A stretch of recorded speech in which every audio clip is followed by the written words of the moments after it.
রহমানের আগমন, শুভেচ্ছা স্বাগতম। রহমানের আগমন। বরেন্দ্র জনপদে কৃষি ভিত্তিক শিল্প গড়ে তোলার প্রতিশ্রুতি তারেক রহমানের। ধানের শীষ জয়ী হলে 10,000 টাকা পর্যন্ত কৃষি ঋণ মওকুফের ঘোষণা।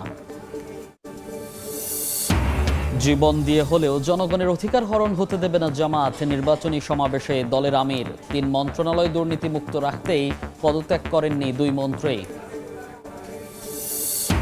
বিএনপির উশৃঙ্খলতায় শেরপুরে হামলা, নিষ্ক্রিয় ছিল পুলিশ, দাবি জামাতের। উদ্দেশ্যমূলক পরিস্থিতি ঘোলাটে করার চেষ্টা দেখছে বিএনপি, সঠিক তদন্তের আহ্বান। দেশ জুড়ে প্রচারণার উত্তাপ, পাড়া মহল্লা চষে বেড়াচ্ছেন প্রার্থীরা। ভোটারদের কাছে টানতে প্রতিশ্রুতির ফুলঝুরি, থেমে নেই পাল্টাপাল্টি অভিযোগ। এবং কল্যাণপুরে জাহাজবাড়িতে জঙ্গি নাটক সাজিয়ে 9 জনকে হত্যা মামলায় শেখ হাসিনা কামাল সহ 5 আসামির বিরুদ্ধে পরোয়ানা। অভিযোগ গঠনের শুনানি 8 ফেব্রুয়ারি।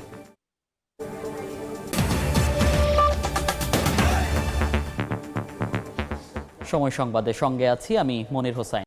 বরেন্দ্র জনপদে কৃষি ভিত্তিক শিল্প গড়ে তোলার প্রতিশ্রুতি দিলেন বিএনপি চেয়ারম্যান তারেক রহমান। ধানের শীষ জয়ী হলে 10,000 টাকা পর্যন্ত কৃষি ঋণ মওকুফের ঘোষণা দিয়েছেন তিনি।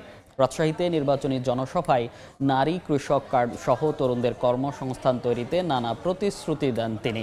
রাজশাহীর ঐতিহাসিক মাদ্রাসা মাঠ এলাকায় জনসভায় জনস্রোত নামে।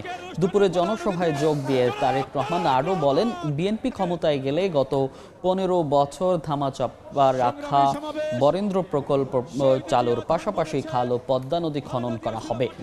রক্ষণাবেক্ষণে তৈরি করা হবে বিশেষায়িত হিমাগার। বলেন, গণতন্ত্রকে ধরে রাখতে না পারলে মেগা প্রজেক্ট হবে, জনগণের কোনো লাভ হবে না।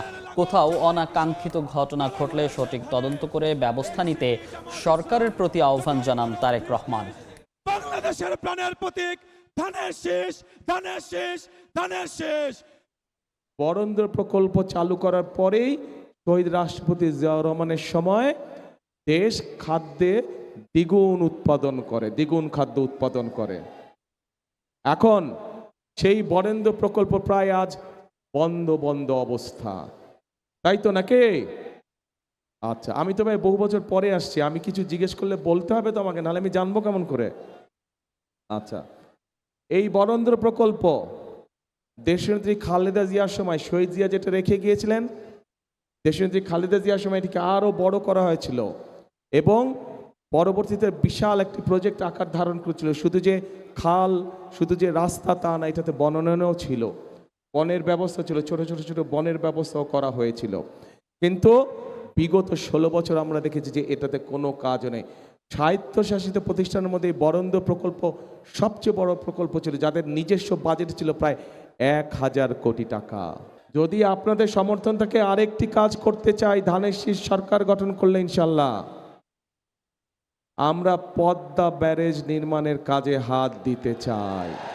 আমরা আরেকটি সিদ্ধান্ত নিয়েছি, আমরা হিসাব নিকাশ করে দেখেছি এবং তারপরে আমরা সিদ্ধান্ত নিয়েছি যে 10,000 টাকা পর্যন্ত যাদের কৃষি ঋণ এই মুহূর্ত পর্যন্ত আছে, ইনশাল্লাহ আগামী 12 তারিখে ধানের শীষ বিজয়ী সরকার গঠন করলে আমরা 10,000 টাকা পর্যন্ত কৃষি ঋণ সুদ সহ মওকুফ করব ইনশাল্লাহ। এর আগে রাজশাহীতে নেমেই হযরত শাহ মাকদুম রহমতুল্লাহ আলাইহির মাজার জিয়ারত করেন তারেক রহমান। সেখানে দোয়া মোনাজাত করেন বিএনপি চেয়ারম্যান। মিজানুর রহমানের ক্যামেরায় আহমেদ সালেহিনের রিপোর্ট। নির্বাচনী প্রচারণায় অংশ নিতে এবার উত্তরবঙ্গ সফরে বিএনপি চেয়ারম্যান তারেক রহমান। সকালে গুলশানের বাসা থেকে বেরিয়ে হযরত শাহজালাল আন্তর্জাতিক বিমানবন্দরে যান তিনি। সেখান থেকে আকাশপথে দুপুর 12:30টার দিকে রাজশাহী বিমানবন্দরে পৌঁছান তারেক রহমান। বিমানবন্দর থেকে সরাসরি হযরত শাহ মাকদুম রহমাতুল্লাহ আলাইহির দরগা জিয়ারত করতে যান বিএনপি চেয়ারম্যান। সেখানে কিছুক্ষণ অবস্থান করে দেশ জাতি কল্যাণ কামনায় মোনাজাত করেন তিনি। এদিকে রাজশাহী মাদ্রাসা মাঠে সকাল থেকে তারেক রহমানের অপেক্ষায় থাকা বিএনপি নেতাকর্মীরা ধানের শীষকে বিজয়ী করতে জনগণের কাছে বিএনপির বার্তা পৌঁছে দিতে কাজ করার প্রত্যয় ব্যক্ত করেন। আমরা অত্যন্ত আনন্দিত, আমরা উচ্ছ্বাসিত, আমাদের ঘরের ছেলে ঘরে ফিরে আসছে। চেয়ারম্যান সাহেব আমাদের মাঝে এসেছে 18 বছর পর, আমরা খুব খুশি হয়েছি। মানুষের ঘরে ঘরে যেয়ে আমরা তাদেরকে বুঝাচ্ছি এবং তারেক রহমানের যে আদেশ সেগুলো আমরা সম্পূর্ণ পালন করছি। এই দেশ পরিচালনা করার জন্য রাজশাহীর 5টা আসনেই আমরা বিপুল ভোটে বিজয় করব।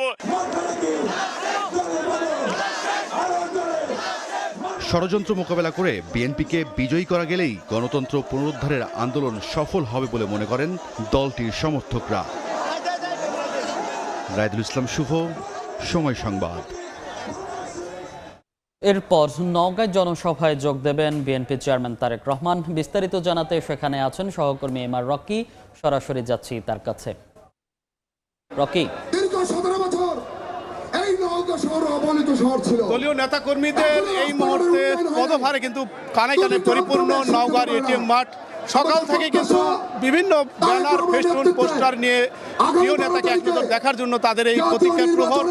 এবং নওগাঁ এবং পার্শ্ববর্তী জয়পুরহাট দুই জেলার অগণিত বিশেষ করে বিএনপি এবং সহযোগী সংগঠনের নেতাকর্মীরা এসেছেন এবং আমরা লক্ষ্য করছিলাম রাত থেকে কিন্তু অনেকেই প্রতীক্ষা করছিলেন। দীর্ঘ 2 দশক পর এই নওগাঁর মাটিতে পা ফেলছেন তারেক রহমান। এরকম একটি প্রত্যাশিত আকাঙ্ক্ষা থেকে কিন্তু দলীয় নেতাকর্মীরা এই মুহূর্তে অপেক্ষা করছেন এবং বিকেল 5টায় মূল প্রোগ্রাম রয়েছে। ইতিমধ্যে আমরা দেখছিলাম যে রাজশাহী প্রোগ্রাম কিছুটা শেষ হয়েছে। নওগাঁয় আর কিছুক্ষণের মধ্যে পা ফেলবেন বিএনপির শীর্ষ নেতা এবং এখানকার যারা নেতাকর্মী তারা বলছিলেন যে এই অঞ্চলের বিএনপির যে একটা শক্তিশালী নেটওয়ার্ক রয়েছে, শক্তিশালী যে একটা দুর্গ, তা কিন্তু আবারও এই সমাবেশের মাধ্যমে তারা প্রমাণ পেয়েছেন। দলীয় নেতাকর্মীরা যে আশা করেছিলেন প্রায় 2 লাখ মানুষের এই মাঠে উপস্থিত হওয়ার, ইতিমধ্যে কিন্তু মাঠ সহ আশপাশের এলাকাগুলোতে ভরে উঠেছে এবং বিভিন্ন জায়গায় কিন্তু ডিজিটাল ব্যানার দেওয়া হয়েছে, ফেস্টুন দেওয়া হয়েছে, পোস্টার দেওয়া হয়েছে এবং পরিপূর্ণভাবে এই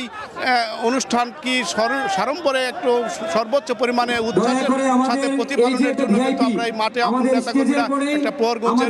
এই মুহূর্তে নেতাকর্মীরা তাদের যে সামনে 12 তারিখের ভোট রয়েছে, ভোটকে ঘিরে বক্তব্য দিচ্ছেন এবং এই বক্তব্যের মাধ্যমে আগামী নির্বাচনে বিএনপির যে ইশতেহারগুলো রয়েছে, বিএনপি যে তাদের যে সুফলগুলো রয়েছে তা তুলে ধরার জন্য বার্তা দিচ্ছেন এবং সব মিলে এখানকার এই কৃষিভিত্তিক এই অঞ্চলের মানুষের যে প্রত্যাশার জায়গা দলীয় নেতাকর্মীদের মাধ্যমে প্রতিফলিত হচ্ছে।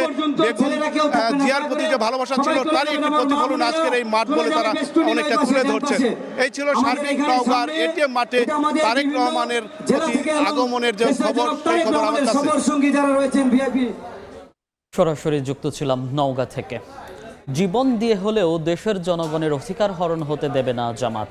রাজধানীর কারওয়ান বাজারে ঢাকা 12 আসনের নির্বাচনী সমাবেশে কথা বলেছেন দলটির আমির ডাক্তার শফিকুর রহমান। ভোটের পর আর কাউকে চাঁদাবাজি করতে দেয়া হবে না বলে হুঁশিয়ারি করেছেন তিনি।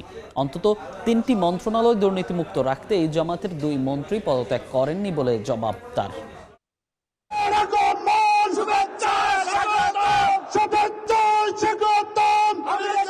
ত্রয়োদশ জাতীয় সংসদ নির্বাচনে ঢাকা 12 আসনে 11 দলীয় জোটের দাঁড়িপাল্লার প্রার্থী সাইফুল আলম খান বৃহস্পতিবার সকালে কারওয়ান বাজারে তার নির্বাচনী প্রচারণায় যোগ দেন জামায়াত ইসলামীর আমির ডাক্তার শফিকুর রহমান। চাঁদাবাজির কারণে কৃষক ন্যায্য মূল্য পায় না মন্তব্য করে জামাত আমির বলেন, ফেব্রুয়ারির 13 তারিখের পর চিত্র পাল্টে যাবে, আর কাউকে চাঁদাবাজি করতে দেওয়া হবে না। কৃষক তার উৎপাদিত পণ্যের সঠিক মূল্য পায় না, সে যা পায় রাজধানী ঢাকায় আসতে আসতে এটা 3 গুণ 4 গুণ হয়ে যায় মূল্য। কিন্তু ওই কৃষক, প্রান্তিক চাষি, তার পণ্যের মূল্য পায় না। তার না পাওয়ার 2টো কারণ, একটি হচ্ছে সিন্ডিকেট, আরেকটি হচ্ছে চাঁদাবাজ। আমরা আশাবাদী 13 তারিখ থেকে বাংলাদেশের চিত্র পাল্টে যাবে ইনশাআল্লাহ। সে নির্বাচন সেই ফলাফল বার্তা দেবে যে এরা কোনো চাঁদাবাজি করে না এবং কোনো চাঁদাবাজি বরদাস্ত করবে না। দুর্নীতিতে চ্যাম্পিয়নের সময় জামায়াতের 2 মন্ত্রী কেন পদত্যাগ করেনি বিএনপি চেয়ারম্যান তারেক রহমানের এমন প্রশ্নেরও জবাব দেন ডাক্তার শফিকুর রহমান। 2-1 নেতা এখন বলছেন, ঠিক আছে আমরা এত অসৎ ছিলাম, আপনারা এত সৎ ছিলেন, তো ছেড়ে গেলেন না কেন? আমরা ছেড়ে যাইনি এই কারণে অন্তত 3টা মন্ত্রণালয় বেঁচে যা, দুর্নীতির হাত থেকে রক্ষা পা, কিছু একটা ঠিকানা মানুষ পেয়ে যা। এবং বাংলাদেশের মানুষের মনে আস্থা তৈরি হোক। শেরপুরে নির্বাচনী সংঘাতে জামাত নেতার মৃত্যুর ঘটনায় তিনি বলেন, প্রয়োজনে দেশের জন্য জীবন দেব, জনগণের অধিকার হরণ হতে দেব না। যারা আজকে আমাদের সহকর্মীদের গায়ে হাত দিচ্ছেন তাদের প্রতি অনুরোধ, ভাই এখন তো ভরা মাঘ মাস, শীত একটু কম হলেও এখনো যদি মাথা গরম হয়ে যায় চৈত্র মাসে কি করবে? আমরা পরিষ্কার ঘোষণা করতে চাই, প্রয়োজনে দেশের জন্য জীবন দিব, কিন্তু জনগণের অধিকার কাউকে কেড়ে নিতে দেব না। এদিনে সাইফুল আলম খানের পক্ষে দাঁড়িপাল্লায় ভোট চান জামাত আমির। ইনসাফ সকলের জন্য, বিশেষ কারো জন্য। আব্দুল্লাহ শাফি, সময় সংবাদ, ঢাকা। সময় সংবাদে আরও থাকছে, পরমাণু চুক্তি করতে ইরানকে ট্রাম্পের আলটিমেটাম, সমঝোতায় না এলে ভয়াবহ হামলার হুমকি, মার্কিন আগ্রাসনের জবাব দিতে পুরোপুরি প্রস্তুত জানালো তেহরান। বিএনপি ও প্রশাসনের বারবার অনুরোধের পরও জামাত নেতাদের অসহযোগিতায় শেরপুরে সংঘাতের সূত্রপাত ঘটেছে বলে দাবি করেছেন বিএনপির নির্বাচন পরিচালনা কমিটির মুখপাত্র মাহদি আমিন। দ্রুত সুষ্ঠু তদন্তের আহ্বান তার। এদিকে জামাত প্রার্থীকে হত্যার উদ্দেশ্যেই এই ঘটনা বলে দাবি করেছেন দলটির সহকারী সেক্রেটারি এহসানুল মাহবুব জুবায়ের। বিএনপি নেতাকর্মীদের উশৃঙ্খল আচরণেই ঘটনার সূত্রপাত বলে অভিযোগ তার। বুধবার শেরপুরের ঝিনাইগাতিতে নির্বাচন ইশতেহার পাঠের অনুষ্ঠানে বসার আসন নিয়ে বাকবিতণ্ডার জেরে সংঘর্ষে জড়ান স্থানীয় বিএনপি এবং জামায়াত নেতাকর্মীরা। এতে নিহত হন জামায়াত ইসলামের শ্রীবর্দী উপজেলা সেক্রেটারি রেজাউল করিম। এ ঘটনায় উত্তাল হয়ে ওঠে সারা দেশ। রাতে বিক্ষোভ হয় ঢাকা বিশ্ববিদ্যালয় সহ বিভিন্ন ক্যাম্পাসে। বৃহস্পতিবার সকালে মগবাজারে কেন্দ্রীয় কার্যালয়ে সংবাদ সম্মেলন করেন জামায়াতের সহকারী সেক্রেটারি এহসানুল মাহবুব জুবায়ের। অভিযোগ করেন শেরপুর ৩ আসনের জামায়াত প্রার্থী নুরুজ্জামান বাদলকে হত্যার উদ্দেশ্যেই এই ঘটনা ঘটানো হয়েছে। 11 দলীয় জোটের প্রার্থীদের প্রচারণায় বাধা দেওয়া হয়েছে, অব্যাহতভাবে জামাতের নারী কর্মীদের উপর হামলা এবং নিপীড়ন করা হয়েছে। প্রশাসনকে বারবার জানানো হলেও এখন পর্যন্ত কোনো দৃশ্যমান পদক্ষেপ নেয়নি। আমরা প্রশাসনের এই ধরনের একপাক্ষিক আচরণের তীব্র প্রতিবাদ জানাচ্ছি। সুনির্দিষ্টভাবে বিএনপির যিনি প্রার্থী তার নেতৃত্বে তিনি উস্কানি দিয়েছেন এবং তার কারণেই এই ঘটনাটা ঘটেছে আমরা মনে করি। সন্ত্রাসীরা সেখানে আগে থেকেই ছিল, তাদের উদ্দেশ্য ছিল যে নুরুজ্জামান বাদল যিনি জামাত ইসলামের প্রার্থী শেরপুর ৩-এর, মূলত তাকে হত্যা করা। এদিকে গুলশানে নির্বাচন পরিচালনা কার্যালয়ে সমসাময়িক বিষয় নিয়ে সংবাদ সম্মেলন করেন নির্বাচন পরিচালনা কমিটির মুখপাত্র মাহদি আমিন। এক প্রশ্নের জবাবে তিনি বলেন, বিএনপি ও প্রশাসনের বারবার অনুরোধের পরও জামায়াত নেতাদের অসহযোগিতায় শেরপুরের সংঘাতের সূত্রপাত ঘটেছে। অভিযোগ করেন, শেরপুরের ঘটনাকে কেন্দ্র করে ঢাকায় বিএনপি শীর্ষ নেতৃত্বকে জড়িয়ে উদ্দেশ্য প্রণোদিতভাবে বিশৃঙ্খলা তৈরির চেষ্টা করা হচ্ছে। দ্রুত সময়ের মধ্যে ঘটনার সুষ্ঠু তদন্তের দাবি করেন তিনি। আমাদের যিনি প্রার্থী রয়েছেন তিনি বারবার পুলিশ, প্রশাসন, আইন শৃঙ্খলা বাহিনী, সেনাবাহিনী, এমনকি বিএনপির যারা সিনিয়র নেতৃবৃন্দ রয়েছেন ওনারা হাত জোর করে অনুরোধ করছিলেন যে সংঘর্ষ এড়ানোর জন্য যেন তিনি বিকল্প রাস্তা দিয়ে যান। তারপরও এই প্রার্থী ঠিক ওই রাস্তা দিয়ে যাওয়ার সিদ্ধান্ত নিয়েছেন এবং তিনি বারবার বলছিলেন জীবন যায় যাক। বিএনপি নেতৃবৃন্দ প্রত্যেকে মিলে বলার পরও সেই প্রার্থী কেন সেই সংঘাতের পথ বেছে নিলেন? এসব বিষয় নিয়ে সামগ্রিকভাবে দ্রুততম সময়ের মধ্যে এটা সুষ্ঠু এবং গ্রহণযোগ্য তদন্ত হওয়া অত্যন্ত প্রয়োজন। মাহদি আমিন জানান, সবার আগে বাংলাদেশ উইথ তারেক রহমান পডকাস্ট শুরু হচ্ছে আজ। ধারাবাহিকভাবে বিএনপির পরিকল্পনা নিয়ে পডকাস্টে কথা বলবেন বিএনপি চেয়ারম্যান তারেক রহমান। সুনির্দিষ্ট আসন ছিল যেখানে তারা। হাসান ওয়ালি, সময় সংবাদ, ঢাকা। কল্যাণপুরের জাহাজ বাড়িতে জঙ্গি নাটক সাজিয়ে 9 জনকে হত্যা মামলায় শেখ হাসিনা, আসাদুজ্জামান খান কামাল সহ 5 জনের বিরুদ্ধে গ্রেফতারি পরোয়ানা জারি করেছেন আন্তর্জাতিক অপরাধ ট্রাইব্যুনাল। বৃহস্পতিবার সকালে 8 জনের বিরুদ্ধে আনুষ্ঠানিক অভিযোগ দাখিল করে প্রসিকিউশন। 2016 সালে কল্যাণপুরে জঙ্গি নাটক সাজিয়ে 9 জনকে হত্যায় শেখ হাসিনা, সাবেক স্বরাষ্ট্রমন্ত্রী আসাদুজ্জামান খান কামাল, সাবেক আইজিপি AKM শহীদুল হক, ডিএমপির সাবেক কমিশনার আসাদুজ্জামান মিয়া এবং সাবেক এসবি প্রধান মনিরুল ইসলাম সহ 8 জনের সম্পৃক্ততার প্রমাণ মিলেছে বলে জানিয়েছে প্রসিকিউশন। এই মামলায় গ্রেফতার আছেন সাবেক আইজিপি AKM শহীদুল হক, আসাদুজ্জামান মিয়া এবং জসিম উদ্দিন মোল্লা। এছাড়া জুলাই আগস্ট আন্দোলনে রাজধানীর রামপুরায় কার্নিশে ঝুলে থাকা শিক্ষার্থী আমির হোসেনকে গুলি এবং 2 জনকে হত্যা মামলায় সাবেক ডিএমপি কমিশনার হাবিবুর রহমান সহ 5 জনের বিরুদ্ধে যুক্তিতর্ক সম্পন্ন করেছে রাষ্ট্রপক্ষ। দুদকের তলবে হাজির হননি ঢাকা উত্তর সিটি কর্পোরেশনের প্রশাসক মোহাম্মদ এজাজ। সময় চেয়ে আবেদন করেছেন তিনি। দুর্নীতি দমন কমিশন জানায় ২১ জানুয়ারি দুদকের সহকারী পরিচালক আশিকুর রহমান তাকে তলব করে চিঠি দেন। চিঠিতে পশুর হাট ইজারা, ই-রিকশা প্রকল্প, কাঁচা বাজার ও বোরাক টাওয়ারে দখল সহ সিটি কর্পোরেশন সংশ্লিষ্ট বিভিন্ন দুর্নীতির অভিযোগের বিষয়ে তার বক্তব্য জানতে চাওয়া হয়। অভিযোগ রয়েছে উন্নয়ন প্রকল্পে অনিয়ম, ঠিকাদারি কাজে কমিশন গ্রহণ, নিয়োগ ও বদলি বাণিজ্য এবং ক্ষমতার অপব্যবহারের মাধ্যমে অবৈধ সম্পদ অর্জনের। এসব অভিযোগের ভিত্তিতে গত বছরের নভেম্বরে মোহাম্মদ এজাজের বিরুদ্ধে অনুসন্ধান শুরু করে দুদক। ঝিনাইদহে জমি নিয়ে বিরোধের জেরে দুপক্ষের সংঘর্ষে অন্তত ২০ জন আহত হয়েছেন। পুলিশ জানায় শৈলকুপা উপজেলার সাধুখালী গ্রামের শহীদুল মাস্টারের সঙ্গে দীর্ঘদিন ধরে জমি নিয়ে বিরোধ চলছিল একই এলাকার নূর আলী ও বাদশার। সকালে নূর আলী ও বাদশার লোকজন ওই জমি দখল নিতে গেলে শহীদুল মাস্টারের লোকজন বাধা দেন। এ সময় উভয় পক্ষের মধ্যে সংঘর্ষ বাঁধলে আহত হন অন্তত ২০ জন। তাদের ঝিনাইদহ সদর হাসপাতাল ও শৈলকুপা উপজেলা স্বাস্থ্য কমপ্লেক্সে ভর্তি করা হয়েছে। খবর পেয়ে পুলিশ পরিস্থিতি নিয়ন্ত্রণে আনেন। দেখছেন সময় সংবাদ। দেশের বাইরের খবর। মধ্যপ্রাচ্যের জলসীমায় রণসজ্জা চূড়ান্ত করে ইরানকে আলটিমেটাম দিলেন মার্কিন প্রেসিডেন্ট ডোনাল্ড ট্রাম্প। পারমাণবিক ইস্যুতে চুক্তি করার সময় ফুরিয়ে আসছে উল্লেখ করে তিনি বলেন, সমঝোতায় না এলে ইরানের আগের চেয়ে ভয়াবহ হামলা করা হবে। তবে মার্কিন হুমকিতে মাথা নত করতে নারাজ ইরান। দেশটির পররাষ্ট্রমন্ত্রী আব্বাস আরাকচি বলেছেন, তাদের বাহিনী যুদ্ধের জন্য পুরোপুরি প্রস্তুত। যদিও তিনি জানান, কোনো ধরনের হুমকি কিংবা জবরদস্তি ছাড়া বৈঠক ও ন্যায্য চুক্তিতে তেহরানের আপত্তি নেই।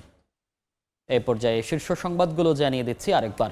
তারেক রহমানের আগমন, শুভেচ্ছা স্বাগতম, শুভেচ্ছা স্বাগতম, রহমানের আগমন। বরেন্দ্র জনপদে কৃষি ভিত্তিক শিল্প গড়ে তোলার প্রতিশ্রুতি তারেক রহমানের। ধানের শীষ জয়ী হলে ১০,০০০ টাকা পর্যন্ত কৃষি ঋণ মওকুফের ঘোষণা। জীবন দিয়ে হলেও জনগণের অধিকার হরণ হতে দেবে না জামাত। নির্বাচনী সমাবেশে দলের আমির। ৩ মন্ত্রণালয় দুর্নীতিমুক্ত রাখতেই পদত্যাগ করেননি ২ মন্ত্রী। এবং বিএনপির উশৃঙ্খলতায় শেরপুরে হামলা, নিষ্ক্রিয় ছিল পুলিশ, দাবি জামাতের। উদ্দেশ্যমূলক পরিস্থিতি ঘোলাটে করার চেষ্টা দেখছে বিএনপি, সঠিক তদন্তের আহ্বান।